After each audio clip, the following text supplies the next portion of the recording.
I'd wait for no That's a man, Beatrix, yeah? nor That's a girl. Beatrix. That's a Beatrix, yeah? Get the Atlas. Your team is picking. I don't recognize the voice. Oh, it's Belleric. Belleric. I thought it was close. That was close. That was very close. the voice. Almost. The voice line was almost. No, man, was like, I saw it was that. fuck. Yeah. Yeah, it's gonna be the fun thing though. That's the Belleric. You were almost there. One letter off. One letter off. Yeah, it's a Beatrix Bellerix. Beatrix Belleric. Belleric. But this is a reworked Belleric that we have not seen for the longest time. Yeah, though. this is fun. This is one of the most fun lineups I've ever seen today. Cho's open. Cho's open, yeah. Are they gonna go for Cho? They're not. Lapu. It's a Lapu. So they secured their. It was like Blacklist was like, yeah, go ahead, go for your side laners. We don't mind. Alice was even left open. There were no. It was an M2 where Lemon used it from Indonesia. Other than that, that was like the regular season only once. I don't even remember who used it. I just know it was there. I think it was just once, and like nothing else. And this is S on the Belleric too. Interesting. We'll have to find out if this is going to be the hammer to the nail of the coffin for Aura, or will it be the rise? Will it be the reignition of the Aura fire? Let's load up into game number 3 here for Blacklist and Aura Build. And we are gonna have to look at how Lord Hades plays this Brody as a jungler. Typically, we've seen the Brody played in the side lanes more often than not. It's not typically a jungle role, as JP does secure the kill onto Wise as they were going for the fast invades. Yep, that's basically it. And the flicker rate for Oheb means that there is going to be an answer here. The damage coming in from the Beatrix in the early game is actually quite respectable here on the gun. And that's a pause. That is going to be a pause. Quite okay with it, yeah? Yeah. And again, the kill did go over the Oheb in that one. That's actually a 2-for-1, okay. Who had the high and dry, which is probably one of the reasons why that hurt. Because those are 5 hits from the machine gun, right? And the SMG, which I'll have to check the names again because I keep forgetting them. I just know the Renner for the long range, the Wesker for the shotgun, Nibiru. I have to think about Nibiru and the other one. So that's something I can't really check in game, so I'll have to probably scope that out. We'll scope that out later on as the game progresses. But yeah, it's we are going to be expecting. Oheb is actually being protected by Oh My Venus here. Not really much. So this will significantly give him a lot of spike in the bottom lane. As I say that, mid lane, Edward is in a bit of a trouble. Sword intent, double sword intent, eye for an eye, and an electro final blow to escape the grasp of Aura. There you go. That does it. That seems to be it. I got it. It's the Nibiru. I was right. I don't know why I was correcting myself. That was right. Nibiru for the SMG, Bennett for the area bombing. There you go. That's I got it. Anyway, that's fine. So we're on to the game. Sorry, I was preoccupied by that one. Easy turtle, by the way, for Aura, which is a very good sign for these guys with Brody. And again, you can't really fight off in the Brody against Brody in the early game that much. You really can't fight. As say that Greek is looking for a fight in the bottom lane. Oh man, and Oheb was close to Kilowash though. Does he spot this out? He does! That's gonna be game going down. That's probably 2 possibly. Again, at this point of the game, these hits from the Rhapsody don't really have that much impact, especially against a level 5 Paquito.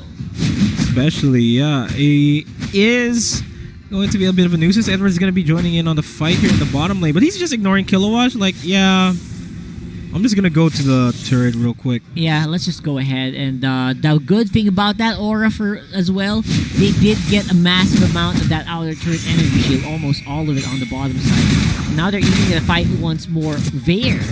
While Oh My Venus tries to scout people out here, Aura is on the offensive. No answer there for Blacklist. Wise, 2 bars with HP out. And we'll be joining in on the fight here. It's Blacklist International now, for the first time in the series, is on the back foot. 2,000 gold by Aura in the early game. This is exactly what Aura wanted in the first 2 games, but they have just now started doing that. Yeah. Getting what they want here. Finally, things go in the Aura way. Edward does have some ammo on his sword. That sounded weird. Does still have some ammo on his weaponry. And I still... Oh, there. Yeah, tried going at times journey out of that one. Yeah, nice. Lord Hayes just showing us that, hey, I can use whatever. You thought you had me now. No, You thought I was gonna go Yi Sun Shin. No, man. Let me pull out the Brody. They pull me back in. Oh, man. And again, that just goes to show the surprise that these guys, the veteran experience as well of Hades really kicking in. Really like it so far, and Oheb has a lot of gold to farm before he can be relevant in these fights. It does. And speaking of which, there is also a lot of gold that has to be caught up by the entirety of Blacklist International for plans to come into play. Oh man, Esson might be in trouble here. Greed with a dive in.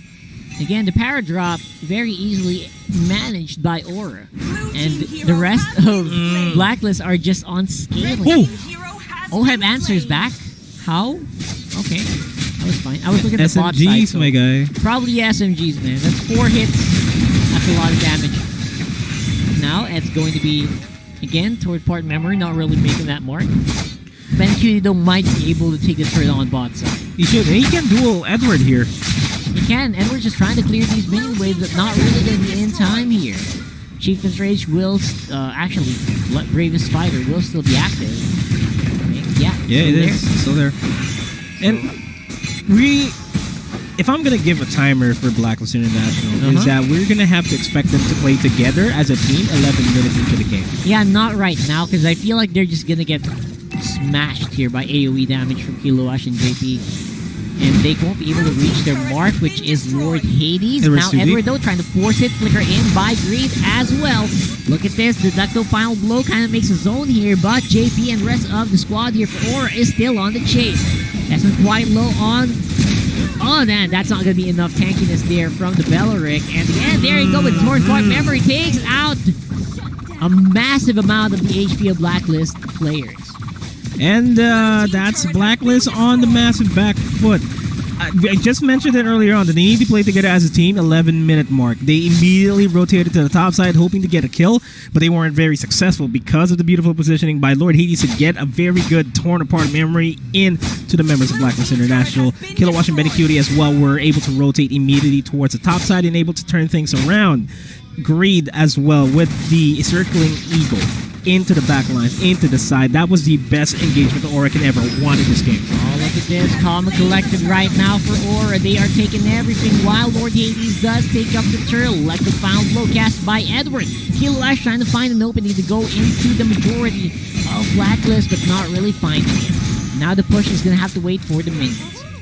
And their late game assurance here is definitely going to be on Oheb to go for the split pushes. Like, there's no other way that Blacklist can come back from this fight without using that capability. But at the same time, they want to stick together because Aura can fight as a 5-man team. Yeah, this time around, Lord Hades quite comfortable there on his high chair on the Brody.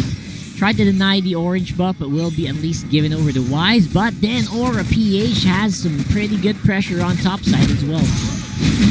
And all the minion waves are towards the side of Blacklist International. Blacklist can't go beyond the river without suffering casualties, and with the turtle, the third turtle, just spawning in about a minute, that's an objective that they want to have and give to Wise. Man, look at this, man. The itemization here for Aura across the board is just way better. I think Oheb's the only guy who's actually keeping up with the items, and he doesn't really have everything he needs yet. Yeah, he is just about to get the Demon Hunter's sword, which is massive there for the Nibiru hits. And one shot, one bullet of that is 4 hits, and those are 4 procs to Demon Hunters. And that's what he is gonna get right now. Yep. Next in line, definitely going to have to be the Malefic Roar. Oh man, Blacklist. They know they can't really walk out that much, so I don't know. Maybe they're trying to fight the psychological battle here against Aura. Slightly psychological battle. This may be the longest game that we have in the series if this keeps up. Like probably. The whole cat and mouse game. It probably will be, especially if Blacklist can equalize, because right now they are way behind. Behind by about 6,400 gold. Yeah, 6,500. And that is scary. It's quite scary there for Blacklist. Now Aura definitely has a huge advantage. Their Brody just hurts and hits like a tank. Even Vidigi can't really deal with it. That's true. And just consider this: Blacklist International can punish minor missteps from MLBB. That is what I feel is the kryptonite in MLBB's plan. If they overstep, if they overextend, if they overstay their welcome in any team fights and they continue pushing forward, Blacklist can punish. They should be able to punish. Even though Wise is massively behind Lord Hades, he can still dish out a lot of damage. But as I say that in top lane, Oh, Ben Cutie there gonna be able to catch out the bird. And that is gonna be S on half as well. Don't really have much to work with. Oheb can't really fight because of the lack of the front line. Eson is still not in his prime peak form as this Beleric. They need to keep it safe. Yeah, Oheb forced to flicker out as well. That means that Lord is an automatic aura objective. Now they are gonna have to play it. Blacklist will need to go on the defensive. Again, how long can they do this? I'm not sure, bro. You know what? I'm not sure myself too. Like, Aura can close this out.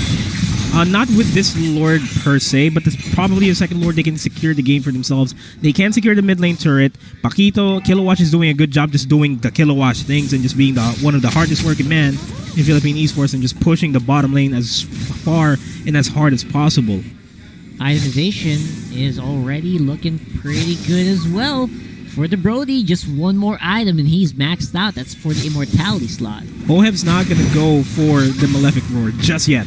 Just yet. He needs to make sure he lasts long in the fight. He needs richer than Wise. And as I say, that mid lane's being sieged up right now by Aura. They can siege out all lanes at the same time. Yeah, this is going to mean an inhibitor turret at the minimum. And I don't think Blacklist will be able to save this turret. But looks like they are going to.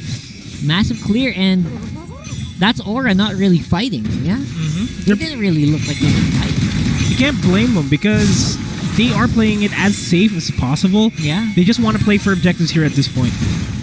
And again, oh, look at this. Oh, 30 Kilowatch. big one. Unexpectedly out of nowhere. That is forcing the time journey, but Esson's gonna be in trouble here. That is a clean swings onto Benecutie as well, and Edward's still fighting. Yep, not done yet, but he will go down. This is